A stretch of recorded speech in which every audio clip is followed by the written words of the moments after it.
কোটা সংস্কার আন্দোলনকারীদের সঙ্গে ছাত্রলীগ ও পুলিশের দফায় দফায় সংঘর্ষে এখনো পর্যন্ত ৬ জন নিহত ও প্রায় শতাধিক আহত হয়েছে।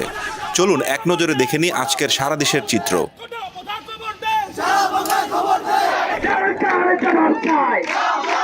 সকাল থেকেই রাজধানী ঢাকার বাড্ডা, নতুন বাজার, সায়েন্স ল্যাব, মহাখালী সহ নানা এলাকায় বিভিন্ন বিশ্ববিদ্যালয় কলেজের শিক্ষার্থীরা রাস্তা, রেলপথ অবরোধ করে। এর পাশাপাশি আন্দোলনকারীদের সাথে ছাত্রলীগের ধাওয়া পাল্টা ধাওয়া চলছে।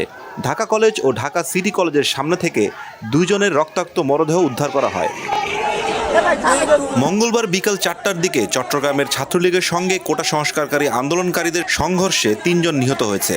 চট্টগ্রাম মেট্রোপলিটন পুলিশের commissioner Saiful Islam the daily স্টারকে বলেন, নিহতদের একজন চট্টগ্রাম কলেজের শিক্ষার্থী, আরেকজন পথচারী, অপরজন ব্যবসায়ী। রংপুরে পুলিশের সঙ্গে সংঘর্ষে নিহত হয়েছে বেগম রোকেয়া বিশ্ববিদ্যালয়ের এক শিক্ষার্থী। দুপুর 2:30টার দিকে কোটা আন্দোলনকারী শিক্ষার্থীরা মিছিল নিয়ে ক্যাম্পাসে প্রবেশ করার চেষ্টা করলে পুলিশ তাদের বাধা দেয়। এক পর্যায়ে পুলিশের সঙ্গে তাদের সংঘর্ষে আবু সাইদ নামে এক শিক্ষার্থী নিহত হন। তিনি বেগম রোকেয়া বিশ্ববিদ্যালয়ের ইংরেজি বিভাগের 12তম ব্যাচের শিক্ষার্থী। কোটা সংস্কারের দাবিতে বিভিন্ন শিক্ষা প্রতিষ্ঠানের শিক্ষার্থীরা বরিশালের কেন্দ্রীয় বাস টার্মিনাল এলাকায় অবরোধ করে বিক্ষোভ করেছেন। সকাল 11টা থেকে তাদের এই অবরোধের ফলে ঢাকা বরিশাল মহাসড়কে দূরপাল্লা এবং অভ্যন্তরীণ সব রুটের যান চলাচল বন্ধ হয়ে যায়। আন্দোলনকারী শিক্ষার্থীরা ঢাকা মহাসড়কের নতুল্লাবাদ এলাকায় পুলিশ বক্সে অতর্কিত হামলা চালালে কয়েকজন পুলিশ আহত হন। বর্তমানে থমথমে পরিস্থিতি স্বাভাবিক রাখতে সেখানে অসংখ্য পুলিশ মোতায়েন করা হয়েছে।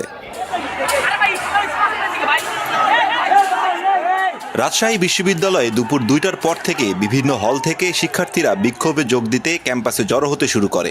শিক্ষার্থীদের ঠেকাতে 2:30টার দিকে ছাত্রলীগের নেতাকর্মীরা বিভিন্ন হলের গেটে তালা দেয়। এ সময় শহীদ জিয়াউর রহমান হলের ভেতর শিক্ষার্থীদের সঙ্গে ছাত্রলীগ নেতাকর্মীদের সংঘর্ষ হয়। এক পর্যায়ে বিভিন্ন হল থেকে শিক্ষার্থীরা তালা ভেঙে লাঠি নিয়ে বের হয়ে বিক্ষোভ শুরু করে। এই সময় বিশ্ববিদ্যালয়ের কয়েক হাজার শিক্ষার্থীদের বিক্ষোভের মুখে ক্যাম্পাস থেকে বের হয়ে গেছে রাজশাহী বিশ্ববিদ্যালয়ের শাখা ছাত্রলীগের সভাপতি মুস্তাফিজুর রহমান বাবু ও সাধারণ সম্পাদক আসাদুল্লাহ হিল গালিব।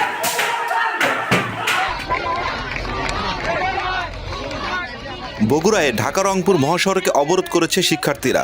দুপুর 1টায় পলিটেকনিক্যাল ইনস্টিটিউটের শিক্ষার্থীরা বিক্ষোভ মিছিল বের করলে শাহ সুলতান কলেজ শাখার ছাত্রলীগের নেতাকর্মীরা হামলা চালায়।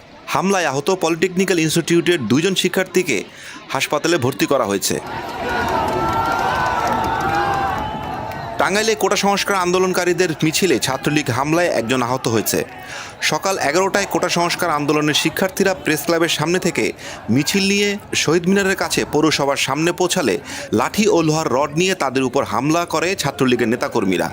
এ সময় মিছিলটি ছত্রভঙ্গ হয়ে গেলে এক শিক্ষার্থীকে লোহার রড দিয়ে পিটিয়ে গুরুতর আহত করা হয়।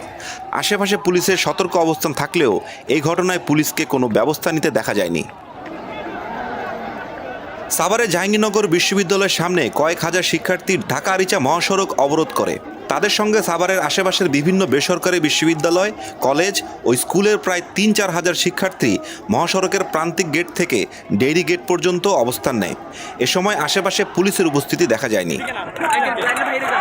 সিলেট সুনামগঞ্জ মহাসড়কে অবরোধ করে বিক্ষোভ করেছে কোটা সংস্কার আন্দোলনকারী সাধারণ শিক্ষার্থীরা। বিকাল 5টা থেকে এ অবরোধ শুরু হয়। ঘটনাস্থলে নিরাপত্তা নিশ্চিত করতে পুলিশ মোতায়েন করা হয়েছে। এছাড়াও মানিকগঞ্জ, বান্দরবন, গাজীপুর, কুমিল্লা, নারায়ণগঞ্জ সহ অন্যান্য জেলাগুলোতেও কোটা সংস্কার আন্দোলনকারীদের সাথে ছাত্রলীগ ও পুলিশের মুখোমুখি অবস্থানের খবর পাওয়া গেছে।